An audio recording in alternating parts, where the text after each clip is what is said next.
تطوير العلاقات بين الكفاءات المغربية المقيمة بسويسرا وتعزيز التواصل بينها وبين الطلبة المغاربة في المعهد الفيدرالي السويسري للعلوم التقنية كان محور اللقاء التواصلي الذي نظمته جمعية الكفاءات المغربية بمدينة لوزان بشراكة مع جمعية الطلبة المغاربة المقيمين بسويسرا، وذلك بحضور عدد من الكفاءات والأطر المغربية بسويسرا والمغرب. وهو أن من الجامعة المغربية والطلبة يحتكوا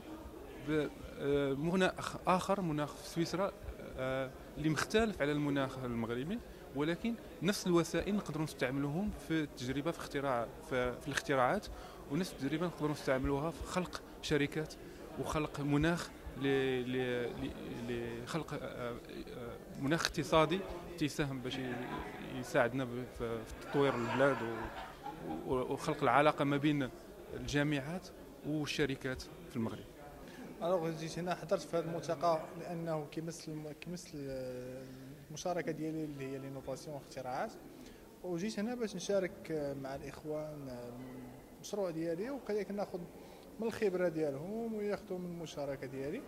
باش نحاولوا أننا نوصلوا الميساج سيكو المغرب خصو يولي سوا بين الدول المنتجة، ما بقاوش غير من الدول المستهلكة للتكنولوجيا.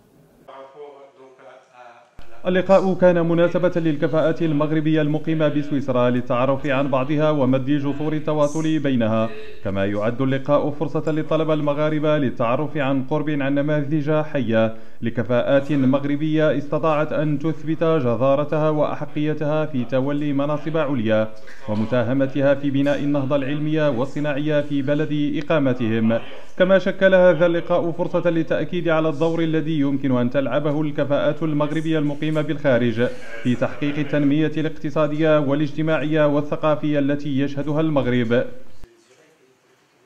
الهدف ديالنا هو الأول هو الطلبة، لأنهم هما المسيرين ديال المستقبل، لأنهم هما المستثمرين ديال المستقبل، وهما اللي كتحتاجهم البلاد ديال المغرب وحتى هنا إلا بغاو يعيشوا هنا. إذا هذاك الشيء علاش كنحاولوا ما يمكن نعطيو للطلبه الامثله كتعرف بان الانسان من طبعه لابد له من امثله اللي كتساعدوا في المشوار ديالو. مثلا الناس من قديم الزمان كانوا كيشوفوا النجوم ما كيلمسوهاش، ولكن كانت كتساعدهم باش يلقاو المشوار ديالهم، وهذا هو الهدف ديالنا. دابا كنجيبوا ناس اللي نجحوا مشاريع كثيره شفتي في هذا الصباح، الناس ديال دونك لا روبوتيك كيفاش كيديروا سميتو الاختراعات ديالهم، شنو هي المراحل اللي دازوا منها، وهذا هو سميتو الهدف ديالنا باش كاع هاد سميتو الاجيال ديال غدا الشباب اللي هما الان في البوليتكنيك يستافدوا من هذه التجربه من هذه الخبره. بصراحه اليوم الدراسي هذا هو الهدف منه هو تبادل الخبرات ديال الناس اللي يدوزوا واحد المده معينه في يعني في سويسرا، وباش يحاولوا يعني يعطيوا التجارب ديالهم للشباب اللي عاد بداوا في يعني في المسار ديالهم الدراسي في يعني المدرسه العليا او بي اف ليكول بوليتكنيك فيدرال دو لوزان اللي هي كتعد من المدارس العليا في العالم. C'est d'abord de créer quelque chose dans lequel l'ensemble des Marocains qui sont des cadres intégrés en Suisse puissent avoir une plateforme commune d'échange d'expertise, d'échange d'expérience et de promouvoir les activités des uns et des autres. Ça, c'est un but qui est centré sur la COMS elle-même.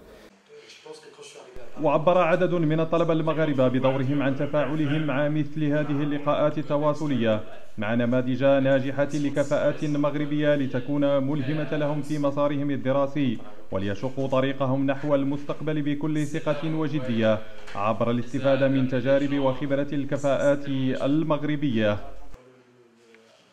هذا اللقاء كيجمع بين الناس اللي ديجا هما في الميدان ديال الشغل تألقوا وبدعوا بناو لي ستارت اب ديالهم، وحنا كناخذوا منهم هذه التجربه ديالهم، لانه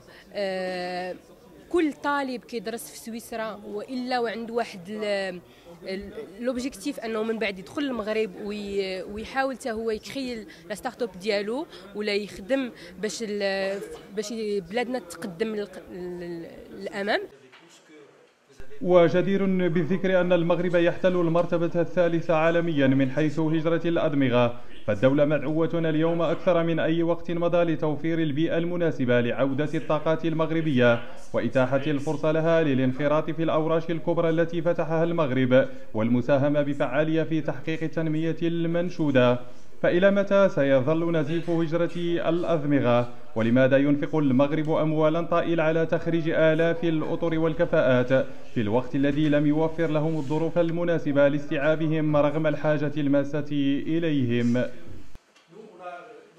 هي كفاءة مغربية أبدعت وتألقت في مجالات عديدة، جاءوا لتقاسم خبراتهم وتجاربهم مع الطلبة المغاربة الذين يدرسون بالمعهد الفيدرالي السويسري للعلوم التقنية بلوزان، وتوجيههم لاتباع السبل الصحيحة للتألق والنجاح في حياتهم الدراسية والعملية. الغالي محمد رشاشدة، لوزان.